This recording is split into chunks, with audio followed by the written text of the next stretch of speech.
Hello, David Stokes here with DW Pro Lights, and I would like to show you how to customize your own extension cord. This is how the pros do it. So you take your male plug, it's a slide-on plug. It has a little wedge on the back, and then you have your cord, and then you can cut this cord to whatever length you would like. On this cord there is a rib side and then also a smooth side. So the rib side is for the negative, and then the smooth side is for positive. Then here on the plug, the wide blade, that's negative. The narrow blade is positive. So all you have to do is just line it up with the little vampire teeth that's on the plug. So this is the wide blade, and that's the vampire tooth. And so I will put the ribbed side on the right side. So I'll just slide this right here. Here's my wedge, and that just slides right on the back side, and I'll slide that in. So now I've attached my plug without any splicing. There's no wire nuts, no electrical tape, and this right here is a nice and secure plug. Now let's go for the end of the cord. So here's the other end, and I will take the end female plug and do the same thing. This right here is the wide slot. This is the narrow slot, so the wide slot is negative. So I've got my ribbed side there. There's my vampire tooth. It's going to be on the left hand side, and so I will just slide that right in, and then take my wedge and slide that on. There it is. So that's connected. So I've got my male to be able to begin the extension cord. I've got my female to be able to end the cord with. And let's go ahead and add another female along the strand. So I'll take the inline female and I will attach it anywhere along the cord.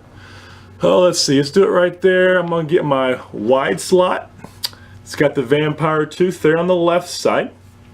So I'm going to make sure my ribbed side of the cord is on the left side, and I'm going to take the wedge and slide it right on. And there we go. So that right there is connected.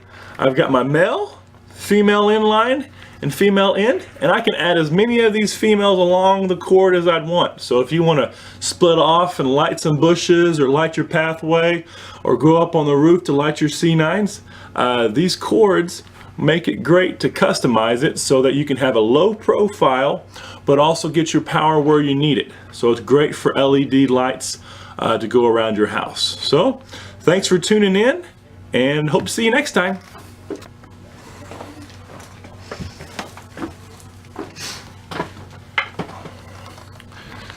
Alright, so I've showed you how to customize your extension cord by using a male plug, a female inline, and then also a female end.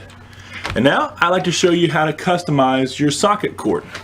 So I've got some C9 socket cord here.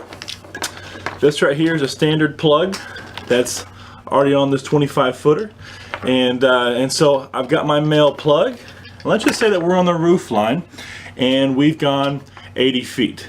And you've got a 100-foot stringer of C9 socket cord. So now you want to cut it at 80 feet. So you're up on the roof line, you got your sockets here, and so let's say that right here is 80 feet.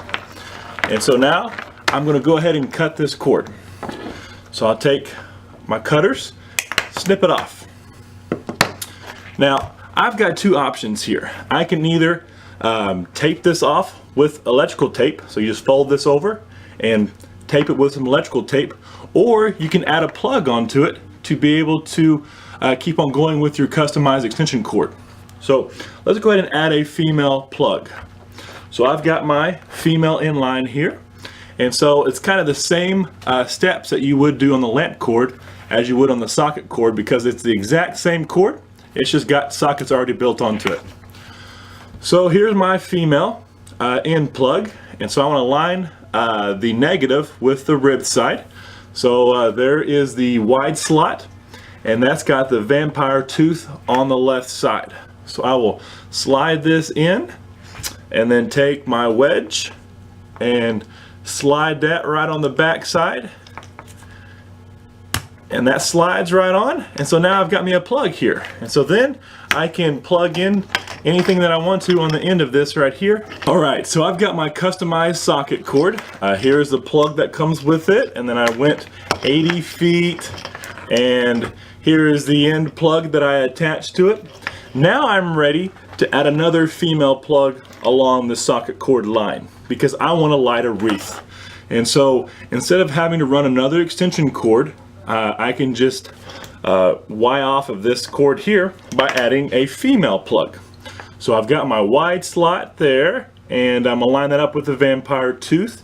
So the wide slot always goes to the rib side. And so then I'll take my wedge and slide this right on. And now I am ready to run a cord down to my wreath. And so these right here are really easy to be able to add on, to be able to get power wherever you need it, especially whenever you're using LED lights, because LED lights take hardly any power, and so I don't have to worry about overloading this cord.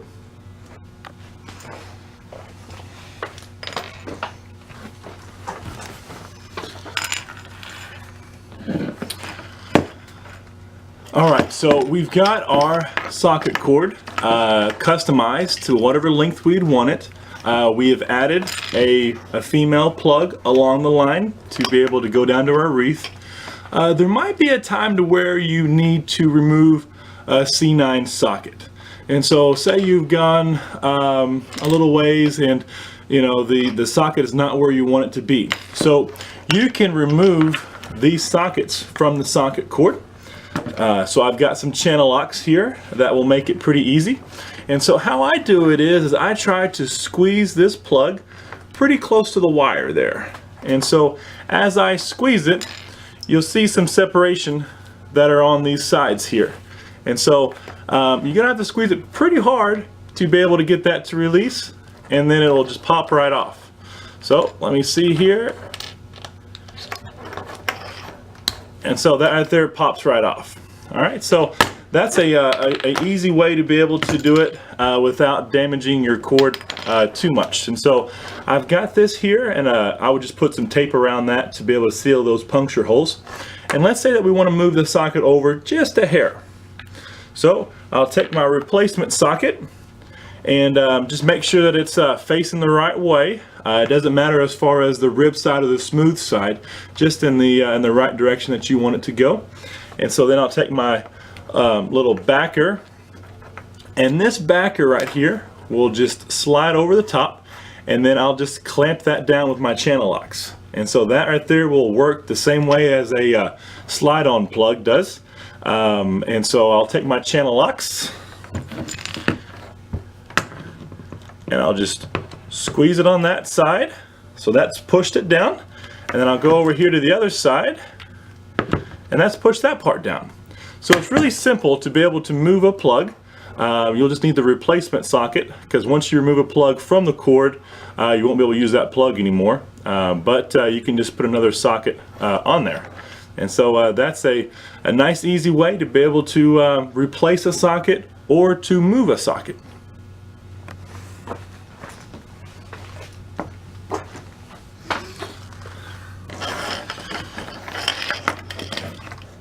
Alright, so we've customized our socket cord. We've got the main plug here.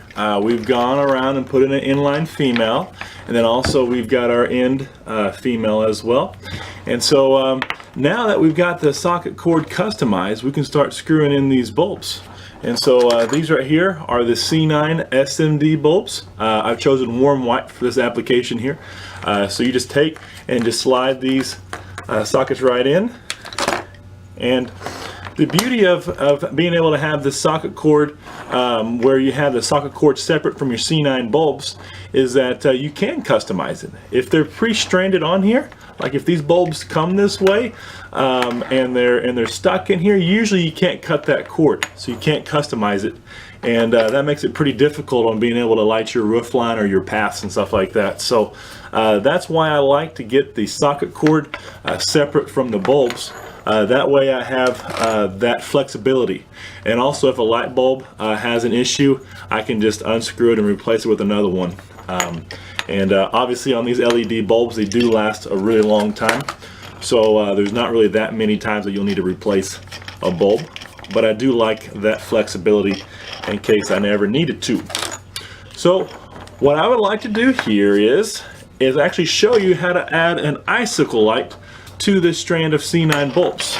So I've got these two here, and I would like to add a icicle light right here in the middle, so I can have both the C9 bulbs and then also have icicle lights hanging down from them. So I've got this icicle light here that I would like to add to the strand. Well, this has got a C7 socket is what's required for this, and so I've got those replacement sockets that I can add to it. So I want to take and add the C7 socket right in between these two bulbs. So I'm going to have the C9s going this way, and then I'll have the icicles going the opposite direction. So I'm just going to place this here, and I've got my backer, and I can take my channel locks and just slide that right on. Alright, there's that there. And then here on the other side, I'll just take and clamp that right on. Alright, so that socket right there is installed. And so now I can take my icicle light and screw that right in. So it'll look something like that. And so if you have your C9s pointing up, you can do that, or you can have it pointing down like this right here. And so I'm going to do it to where it's every 12 inches I'll have another icicle. So from here to here is 6 inches, and then from this icicle to the next icicle is 12 inches. And so that will add to a pretty cool effect. So here is my icicles that I've added to my C9 light strand. And so that right there works out pretty good to be able to have a roof line with C9s and then also have the icicle lights to be able to go below it.